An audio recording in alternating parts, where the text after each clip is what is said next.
ကျမတင်ငယ်ချင်းလေးဟိုတကူးတစ်ပတ်အဝေးဟိုမင်းတုံးဘက်ကတည်းတည်လာတဲ့အသီးလေးချစားပါမယ်ဒါပါသီးလဲသိကြလားရှင်မင်းတုံးသူမပြောတာကတော့နာမည်တစ်မျိုးနောက်ဖေးအင်ကမန္တလေးသူကိုမေးတာကတော့နာမည်တစ်မျိုးပါရှင်ချစားလို့တော့အရန်ကောင်းပါတယ်ချင်းဟင်းကားသီးလေးလို့မခါဘူးပေါ့နော်အဲ့လိုမျိုးလေးရတာလေးကတော့စိတ်လေးရန်စားလို့ကောင်းပါတယ်ရှင်ကျမလည်းခုမှစားပြီးတာပါရှင်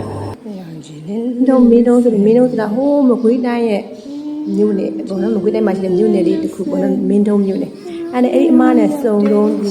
ပြောပါဘောနော်သူကမေးတယ်ဒီဘာလို့လုံးနေတာလဲတဲ့အဲ့လိုမေးတဲ့ခါကျတော့ဒီမှာအသက်အမကကြမ်းပေးလုံးနေတာအမဆိုအဲ့လိုအော်တဲ့ကြားဘူးတဲ့သူတို့ရွာမှာတမှားလေတဲ့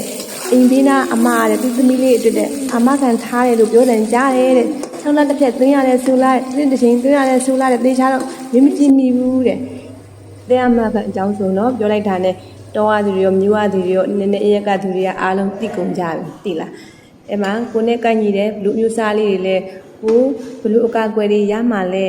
ကိုမိသားစုတွေဘလူးလုံးကျစကြမှုပေးတာလဲသိပြီဆိုတာနဲ့အာမခံလေးအကာအကွယ်ယူထားနော်ကျေးဇူးတင်ပါတယ်ရှင်